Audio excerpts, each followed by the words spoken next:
une de cette édition, le projet de mobilité urbaine de Grand Ouaga présenté au chef du gouvernement. Plus de 300 bus de transport en commun ultramodernes pour traduire cette volonté de faciliter la circulation urbaine. Enjeu et défi du projet dès le début de ce journal. Des données statistiques plus fiables pour une meilleure gouvernance agricole. Le recensement général national de l'agriculture répond à ce besoin essentiel. Nous irons à Goncé pour le lancement de l'opération FESPACO 2021, la sélection officielle dévoilée ce matin. 239 films de 50 pays et le Sénégal, pays invité d'honneur de la 27e édition du Festival panafricain du cinéma et de la télévision de Ouagadougou. Tout cela est précisé aux hommes de médias. Ce jour à Ouagadougou, le point complet dans ce journal. Bonsoir à tous, merci de votre attention. Plus de 300 bus de transport en commun ultra-modernes et une assistance technique au Burkina Faso. C'est la traduction du projet de mobilité urbaine de Grand Ouaga sur le terrain. Cet après-midi, les acteurs du projet et les partenaires techniques et financiers que sont la Suède et la France font le point complet du projet au Premier ministre. Ils précisent les enjeux du projet qui vise à moderniser la mobilité urbaine. Au chef du gouvernement burkinabé nous indique Salifou Belem et Abdelaziz Yagibou. Des bus longs d'une quinzaine de mètres qui consomment du biocarburant. C'est à bord de cet échantillon des véhicules de transport en commun qui seront bientôt livrés au Burkina dans le cadre du projet de mobilité urbaine de Grand Ouaga que les visiteurs de Christophe Marie Dabiré se sont rendus à la primature. Des visiteurs composés des différentes parties prenantes de la mise en œuvre du dit projet que sont une délégation franco-suédoise et la partie burkinabé. Objectif, présenter au Premier ministre la phase opérationnelle de ce projet de modernisation du secteur des transports dans la capitale burkinabé. Nous attendons 300 bus d'ici moins d'un an, dans les 9 mois qui vont venir. Le Premier ministre a tenu à nous encourager et à insister pour que ce projet puisse être un projet à succès et que le sérieux avec lequel ce projet a été mené pour aboutir aux signatures d'aujourd'hui puisse être répliqué dans sa mise en œuvre opérationnelle qui commence dès maintenant. Nous avions des délais maintenant très rassurés que les bus sont commandés et qu'ils vont être livrés. Nous nous préparons maintenant au niveau organisationnel à faire en sorte que les parties qui doivent travailler, notamment RATP, mais aussi Scania, puissent travailler au niveau donc, de l'ensemble des parties prenantes de ce projet donc, à Ouagadougou. Le projet de mobilité urbaine de Grand Ouaga intègre les composantes livraison de 300 bus modernes, assistance technique et transfert de compétences. Et que la mise en œuvre, la mise en circulation des nouveaux bus de transport en commun contribue à améliorer la mobilité urbaine au sein du Grand Ouaga. Cela est un fait. Le projet de mobilité urbaine Grand Ouaga donc fait l'objet d'une table ronde suédo-franco-burkinabé de haut niveau ce matin. Les tenants et les aboutissants de la réunion tripartite avec Rasman Ezondi et Caroline Ouari. 304 autobus de ce modèle sont attendus pour le démarrage du projet. Les partenaires s'accordent aussi sur le délai de réalisation du projet, de les fixer au 16 septembre 2022, soit un an à ce jour. Le projet, présenté comme référence en Afrique subsaharienne en matière de mobilité durable, est la matérialisation de l'axe relatif au développement du capital humain du PNDS 1. Les premiers pas du projet remontent donc à décembre 2016. Lors de la conférence des partenaires du Burkina pour le financement du PNDS.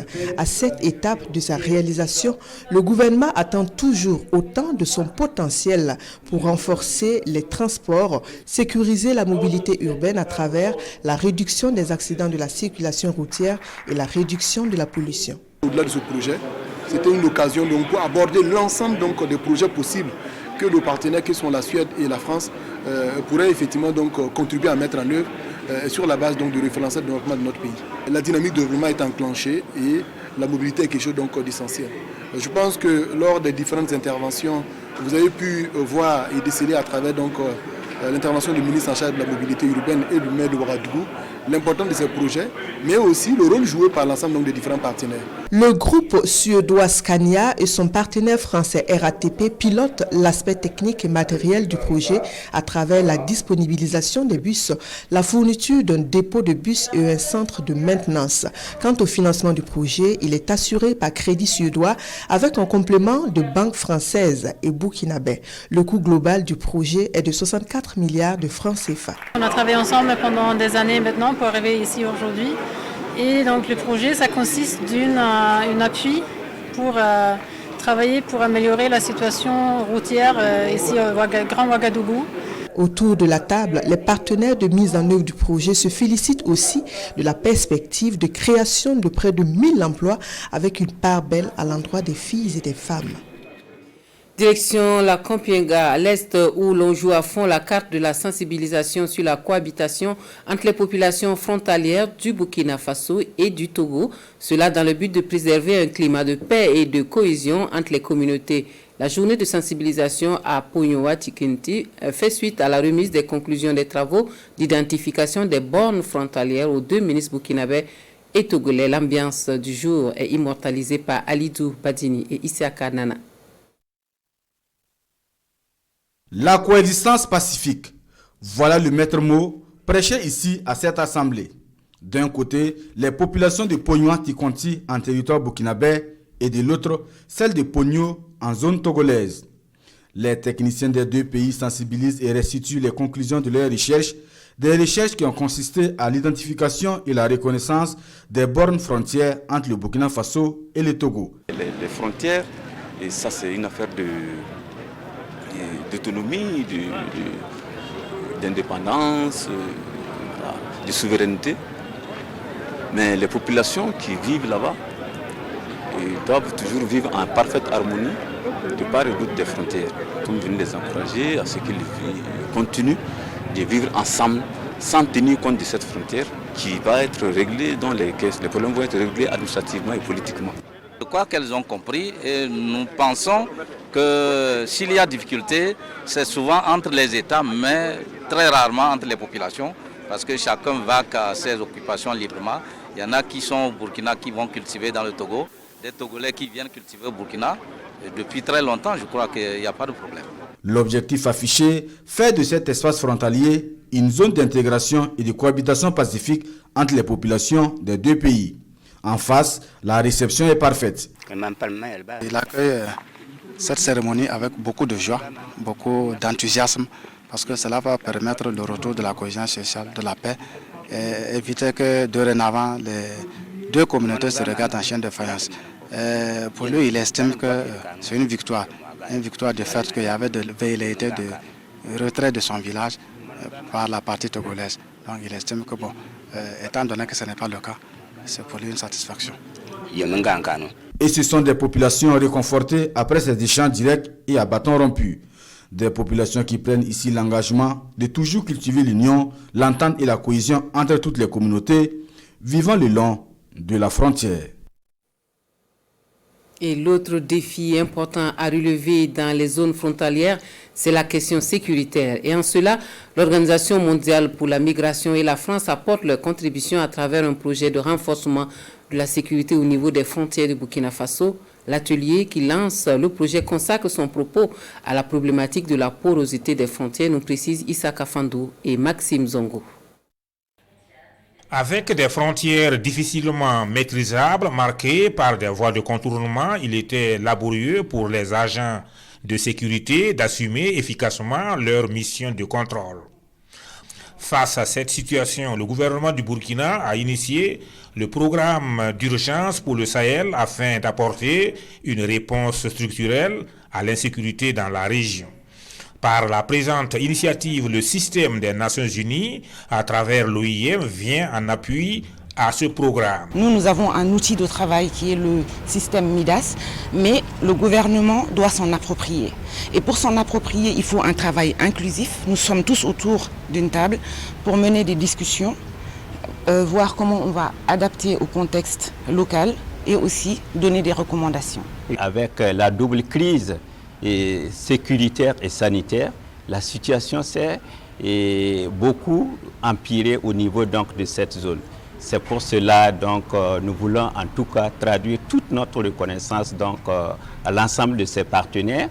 Aux côtés du gouvernement du Burkina et l'OIM, des partenaires techniques et financiers, dont la France et l'Allemagne, qui se sont engagés à contribuer au succès de l'opération. Ce qu'on fait ensemble avec l'OIM et avec nos amis et partenaires allemands, c'est d'appuyer l'opérateur qui est l'OIM et à travers l'OIM la police des frontières et donc la direction générale de la police nationale burkinabé pour mieux sécuriser les frontières, notamment dans des zones difficiles. Ce projet qui vient d'être lancé ambitionne donc d'améliorer significativement les capacités des autorités en charge de la sécurité aux frontières à travers des contrôles plus efficaces.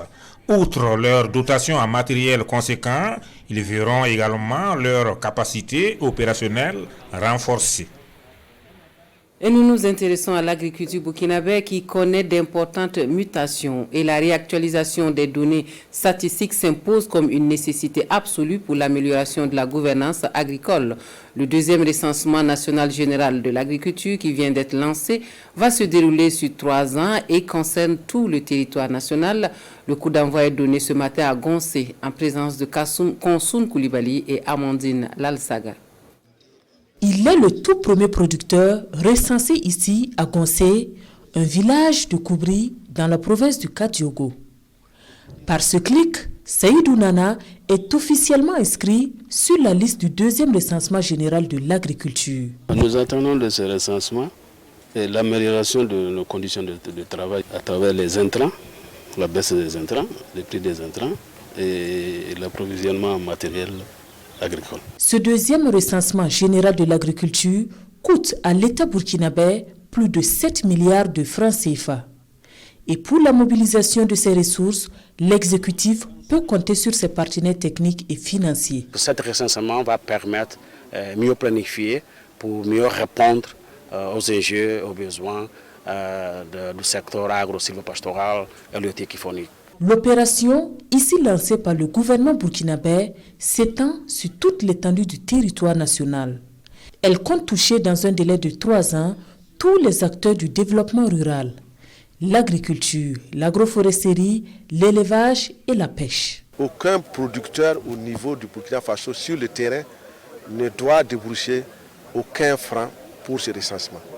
Nous avons des enquêteurs qui doivent se balader pour faire l'enquête, qui sont pris en charge. Et ce que nous voulons seulement des données fiables. La dernière opération de recensement de l'agriculture remonte à 2006. Et ici, tous les acteurs sont unanimes. La présente édition est opportune et nécessaire. Elle permettra au gouvernement de disposer de données actualisées et fiables pour les 10 prochaines années. Toutes choses qui participent au renforcement du système agricole pour plus d'apport dans l'économie burkinabé. Une question à présent, quel niveau d'atteinte de l'étude nationale prospective Burkina 25 acteurs politiques, syndicaux et de la société civile apprécient? L'atelier de recadrage du processus d'évaluation technique de l'ENP va permettre de préciser les défis majeurs pour les projets de société qui répondent aux aspirations réelles du peuple. Ouverture des travaux avec Sielassina Ouattara et Hahadi Sandamba. Après 5 mois d'études, les acteurs du projet d'urgence de développement territorial et de résilience section de la région de l'Est font ici le point des résultats recueillis sur le terrain. Il s'est agi pour les acteurs de mener des études d'impact social et environnemental en vue de répondre aux exigences de la réglementation en vigueur. La conduite de ces activités doit répondre à un certain nombre de normes. Donc au plan environnemental, par exemple, il y a des screenings environnementaux qu'il faut mener, il faut réaliser avant de permettre au processus de pouvoir se poursuivre. Pour les communes bénéficiaires, la mise en place du projet va répondre à un certain nombre de préoccupations. Des infrastructures comme des écoles, des centres de santé et marchés seront réalisés au grand bonheur des populations. Au Burkina, tout est prioritaire. Et avoir un projet de cette envergure qui va investir autant de milliards dans nos collectivités et pratiquement dans tous les domaines. Nous sommes des communes comblées Le projet d'urgence de développement territorial et de résilience concerne 10 communes de la boucle du Mouhoun, 5 de la région de l'Est et du centre-Est, avec la prise en charge uniquement des investissements résiduels du projet pôle de croissance de Bagré. D'un coût global de réalisation de 193 milliards de francs CFA, le projet est financé par la Banque mondiale. Il s'agit là d'un atelier de diffusion des résultats d'une étude menée autour d'un projet de résilience dans plusieurs communes du Burkina Faso que vous avez suivi. Nous allons poursuivre avec l'étude nationale prospective Burkina 2025 qui est soumise à une cinquantaine de cadres de l'administration burkinabé pour évaluation. C'est à Bobo Dioulasso. L'exercice aussi a pour but de jeter les bases d'une nouvelle étude pour les 25 prochaines années, nous confie Issa Gourabou et Ali Traoré. Ils sont pour la plupart des cadres de l'administration burkinabé. Réunis ici à Bobo Dioulasso, ils évaluent l'étude nationale prospective 2025. Dans le cadre de la cohérence des outils de planification, le Burkina a mis en place une loi qui assure l'architecture de ces outils-là. Et une des précisions de cette loi est que pour le cas de ce que nous allons faire tout de suite, nous avons fait l'étude nationale prospective, que cette étude-là, à 5 ans avant sa fin, puisse être évaluée. 10 jours de réflexion pour voir ce qui n'a pas marché afin de mieux se projeter vers l'avenir. Et cet atelier a vu la participation d'une cinquantaine d'acteurs de l'administration. C'était un exercice pas très facile. Au début, on était assez enthousiaste et à la fin, on se rend compte que c'est une opportunité d'apprentissage pour nous. Parce que comme vous le savez, on n'a pas encore conduit une étude nationale prospective et je crois savoir que c'est la première fois qu'une telle évaluation se réalise. Une première donc sur laquelle le gouvernement fonde beaucoup d'attentes. Les attentes du gouvernement pour cette évaluation, on va faire une enquête au sein de la population pour comprendre leurs attributions concernant la mise en œuvre de l'étude. Quels sont, est-ce qu'au niveau économique, qu'est-ce qui a marché? Au niveau du sport, qu'est-ce qui a marché, qu'est-ce qui n'a pas marché? Au niveau de la sécurité, quels sont les points forts, les points faibles? Tous ces acquis qu'on doit mettre en œuvre pour projeter la société burkinabé à long terme. Une projection qui permettra déjà de jeter les bases d'une nouvelle étude nationale prospective pour les 25 prochaines années. En santé, la lutte contre la mortalité infantile remise au goût du jour à travers une étude menée sur un traitement expérimental. L'étude conduite par l'Institut national de santé publique à travers le Centre de recherche en santé de Nouna. Les résultats sont soumis pour appréciation ce matin à Ouagadougou, l'atelier de restitution avec Roger Kam et Olopoda.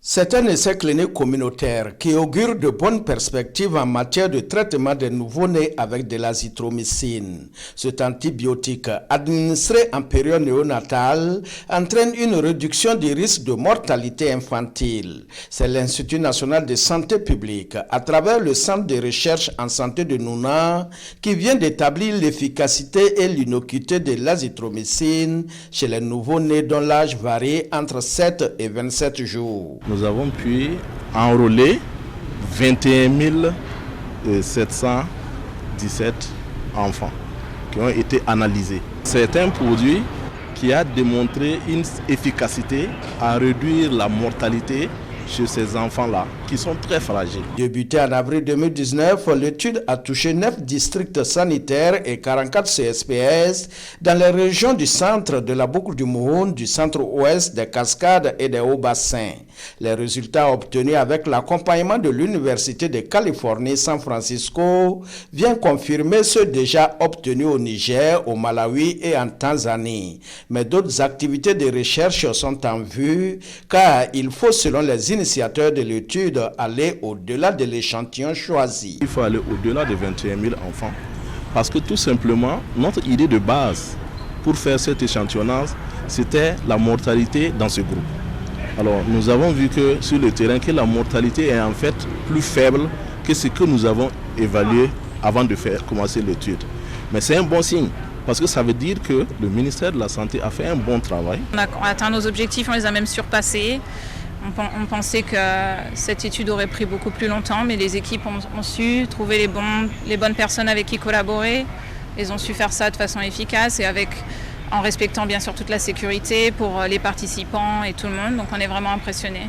Vraiment que du positif pour la collaboration. Avec 23 décès pour 1000 au Burkina Faso, le taux de mortalité infantile est parmi les plus élevés et les nouveau-nés de moins d'un mois sont les plus exposés. L'utilisation de l'azithromycine chez ces nourrissons vient comme une innovation dans le traitement des enfants.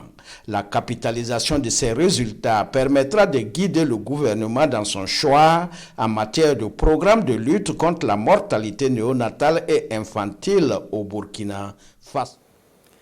Et la société burkinabé de télédiffusion qui explore de nouveaux horizons pour élargir le réseau actuel de 20 chaînes qui est saturé, la SBT va donc proposer de nouveaux multiplexes sur un modèle économique plus viable et plus rentable. À Koudougou, la réflexion se mène pour l'élaboration d'une stratégie d'acquisition et d'exploitation donc de ces outils de diffusion. Les ambitions sont détaillées à l'ouverture des travaux suivis pour nous par Salifou Belem et Sanoua Christine Koulibaly.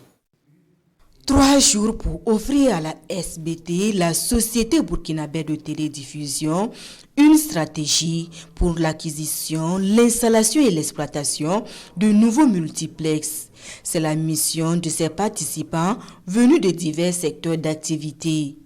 Un impératif pour la nationale de télédiffusion au regard du fossé qui se creuse entre l'offre et la demande. Il s'agit vraiment de travailler à ce que ces nouveaux multiplexes-là puissent voir le jour dans les meilleurs délais et travailler aussi à minimiser les coûts et travailler aussi à ce que ce soit un multiplex mûrement réfléchi et qui tienne compte d'un certain nombre de paramètres en faveur de notre pays.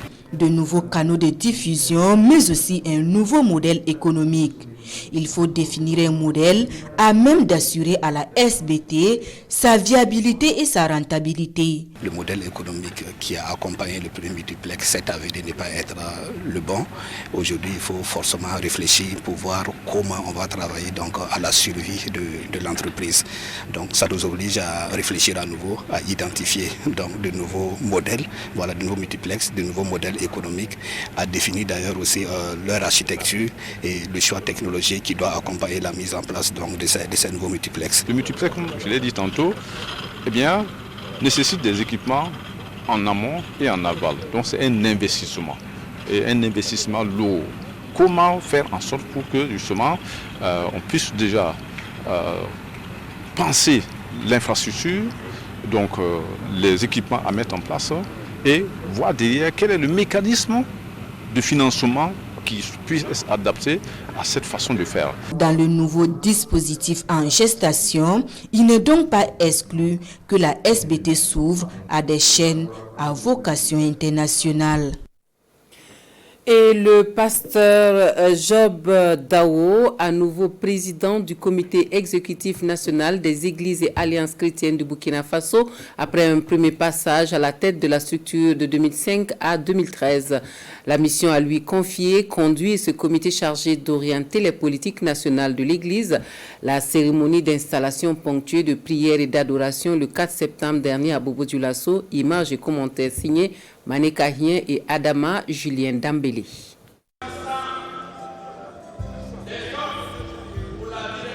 Ainsi, le pasteur Job Dao est désormais le président du comité exécutif national des églises de l'Alliance chrétienne du Burkina Faso.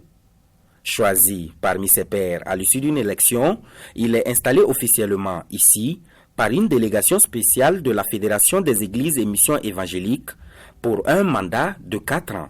Et nous allons donc inscrire notre mandat dans la continuité de l'action de mon prédécesseur parce qu'il a donc, j'allais dire, tracé les sillons pour nous, travailler au renforcement donc de la communion fraternelle, l'édification, l'évangélisation et surtout, nous allons faire des disciples. Et ensuite, nous avons notre centenaire qui est devant nous en 2023, donc nous allons nous mettre au travail pour préparer ce centenaire que nous voulons encore à la gloire de notre Dieu. Cette cérémonie d'installation est aussi le lieu de passation de charges entre les présidents sortants et entrants du comité exécutif national des églises de l'Alliance chrétienne du Burkina Faso. L'occasion est belle pour l'Assemblée de prodiguer des conseils à cette nouvelle équipe. Pour diriger, on a besoin de la sagesse de Dieu. Et c'est pourquoi dans ces conseils, j'ai demandé que le Seigneur puisse les aider à travailler dans l'unité, dans la sagesse que le Seigneur lui-même donne et surtout dans la considération et le respect de tout un chacun. Je suis venu ici pour célébrer avec eux cette passation de charge. Je suis venu surtout dire que le président entrant Dao, Job, doit véritablement continuer l'œuvre. À cette cérémonie, des chants d'adoration et de louange sont adressés à Dieu. C'est également l'occasion de formuler des prières en faveur de la nation pour la paix et la stabilité. Culture dans ce journal, 27e édition du Festival panafricain du cinéma et de la télévision de Ouagadougou. La sélection officielle est dévoilée ce 9 septembre par voie de presse. 239 films de 50 pays retenus sur les plus de 1000 inscrits. Le Sénégal, pays invité d'honneur du FESPACO 2021, découvrons davantage la sélection officielle et les ambitions des organisateurs de ce rendez-vous panafricain du 7e art dans la capitale burkinabé avec Amadou Ilboudo et Sébastien Zongo. 50 pays représentés à travers 239 films sélectionnés pour la 27e édition du Festival panafricain du cinéma et de la télévision de Ouagadougou. 17 fictions et 15 documentaires seront en compétition en long métrage. Le court métrage enregistre 29 films, 18 en fiction et 11 en documentaire. Les films d'animation, ceux des écoles africaines de cinéma et des séries télé sont aussi concernés. C'est le résultat produit par le comité de sélection de 8 membres qui a reçu 1132 films en provenance de 77 pays de 4 continents. C'est vrai que ce n'est pas évident d'avoir cette nouvelle 8 personnes du continent africain, Madagascar, Tunisie, Sénégal et voilà, du Burkina Faso, pour pouvoir réunir dans une seule salle, visionner les films. Chacun a visionné, ils en ont discuté. Et chaque semaine, il y avait des points qui se faisaient en ligne jusqu'à pouvoir recueillir les films, les 239 films sélectionnés. Le FESPACO 2021 est placé sous le sceau du renforcement du professionnalisme à travers le thème « Cinéma d'Afrique et de la diaspora, nouveaux défis ».